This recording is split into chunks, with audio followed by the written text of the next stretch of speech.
Wow, that's really good. I have to admit, I was a little nervous because I've never made this before and I just kind of made it up. I was like, oh, these are all the things that I want to put in this mole. It's really, really good.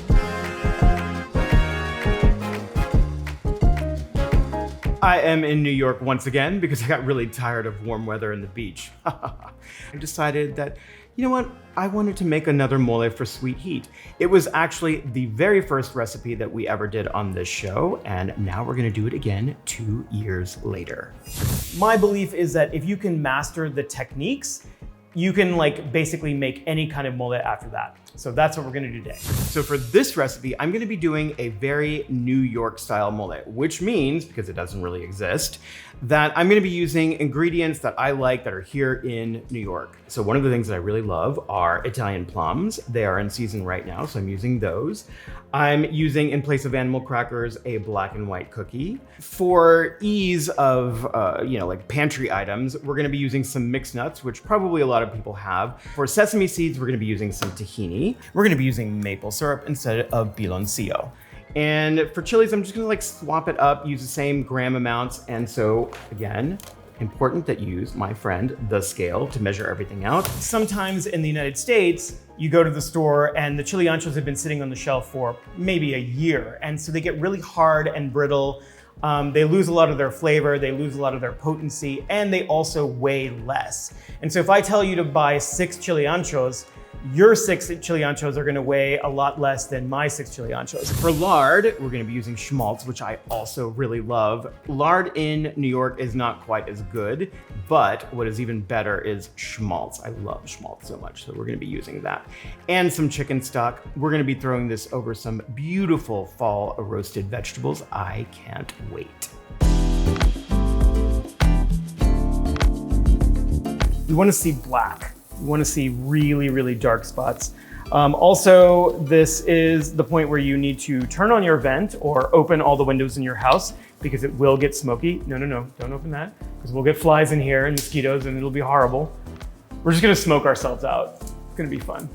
All of my New York ingredients are completely meased out. So the thing that we're gonna work on are the techniques. And these are actually the most important part about making a mole. And these techniques actually exist in a lot of Mexican cuisine. So the first thing that we're gonna do is we're going to char some vegetables. And I always write this into my recipes. Use a piece of foil, put this in your skillet or in your griddle. And this will make cleanup really easy because when you char tomatillos or tomatoes, or in this case, I'm using Italian plums, they're gonna stick to your pan because you want a ripping hot pan. And this way, if they stick, they will stick to the foil, not your pan. Your pan will be completely clean. I'm gonna throw my shallot and my Italian plums in there, and I will turn them maybe once every 2, 3, 4 minutes until they get charred on all sides. The next thing I'm gonna do is start the frying. This is another technique that is really common in Mexican cuisine. I'm gonna throw some schmaltz in there. Super hot. Throw my chiles in there. This is gonna go super fast, as you can see. All I wanna do is just get a little bit of color and a little bit of puffing. That frying of chiles is such a Mexican childhood staple. It's like your mom's homemade tear gas. you know your mom's making salsa when you start to uncontrollably coughing.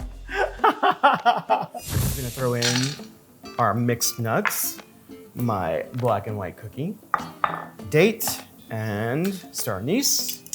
I'm gonna add a little bit more schmaltz, cool the pan down a little bit.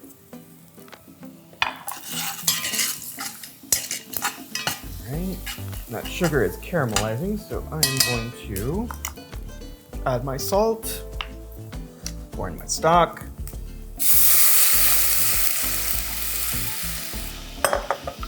Throw the chilies back in. I'm going to add some maple syrup, tahini, and we're gonna bring this to a boil. And then as soon as those guys are nice and charred, we will throw those in as well.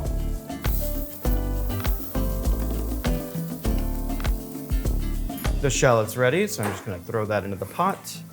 And I'm gonna take the pits out of these plums, and then I will throw these in.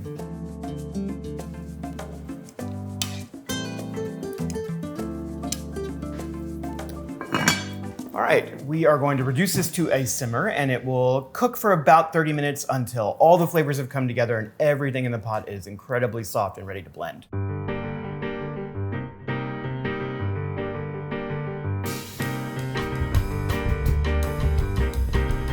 It's messy time. Also, the nails match the apron, obviously.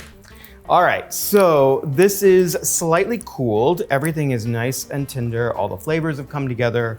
So I'm going to carefully pour this into my blender. It's not a huge amount of mole.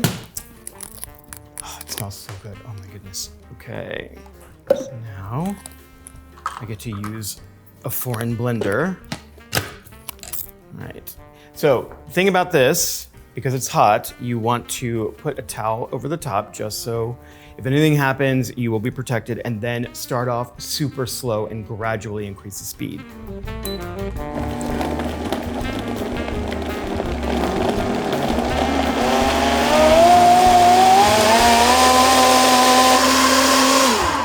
All right, this is looking really good. I kind of am digging this color. I think it's because I didn't use all ancho, which in the last recipe I did, which is much darker. I added a little guajillo so that we'd get that nice little complementary color. Wow. Wow, that's really good.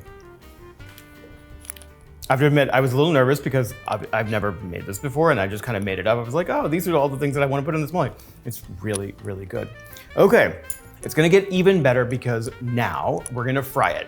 This is a key technique in making mole. It is going to caramelize, concentrate flavors, but also help the sauce to emulsify. And so we're gonna add a little bit more of that umami with the schmaltz, which is gonna be really incredible. So I've got my cleaned out pan. You don't have to wash it, just get any last little straggly bits of nuts or seeds. I've got it on high. I'm going to pour in the remaining bit of my schmaltz. And then when you see wisps of smoke, that is your signal that it's ready to be poured. And you kind of have to be careful. This is where you want long sleeves, an apron. Sometimes I use this as a shield, which I probably will also today. Okay, here we go.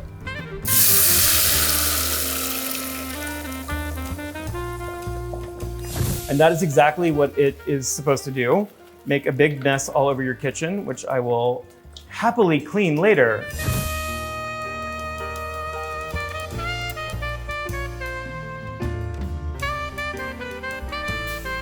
Now that the bubbles are almost gone, I'm gonna go ahead and add my chocolate.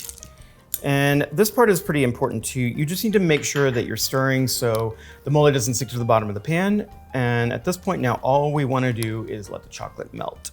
So I just wanna talk a little bit about chocolate. I think a lot of people have this idea that moles are like really, really sweet and really chocolatey. And there are probably some that are. I am not fond of those particular types of moles. I think what the chocolate does is it adds a creaminess, it adds another note of texture, it adds bitterness. Especially if you're using chocolate on the darker side, it can also add sweetness. A lot of people use Mexican chocolate, which I have as well. Mexican chocolate tends to be a little bit less bitter, a little more sweet.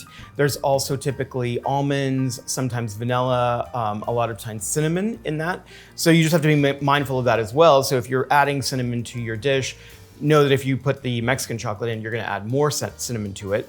Because I'm using a lot of sweet ingredients like the black and white cookie and the dates and the plums, I'm just using chocolate chips because I figure you probably already have them. If you have darker or less sweet chocolate chips, that's gonna probably be better than milk chocolate. Okay, last tiny little pinch of salt.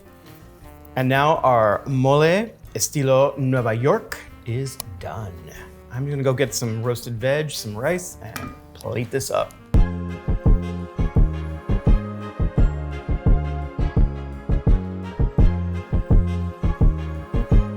My favorite time has come. I'm so hungry. Of course, I didn't eat breakfast, obviously. So now we're gonna build this. I am in love with this color. And to anybody who thinks that this might be a little gimmicky, the whole like New York mole thing, you know, the thing is, I want you to be able to make this easily with what you have. I hate writing recipes that call for special ingredients or special equipment. This is a super simple, frankly, a weeknight mole that you can make with things that you already have in your pantry. And you can easily make this a vegetarian dish. Obviously, I'm serving this over roasted veg, and if you wanted to leave out the schmaltz, avocado oil or nut oils would be yummy. Oh, parsnips.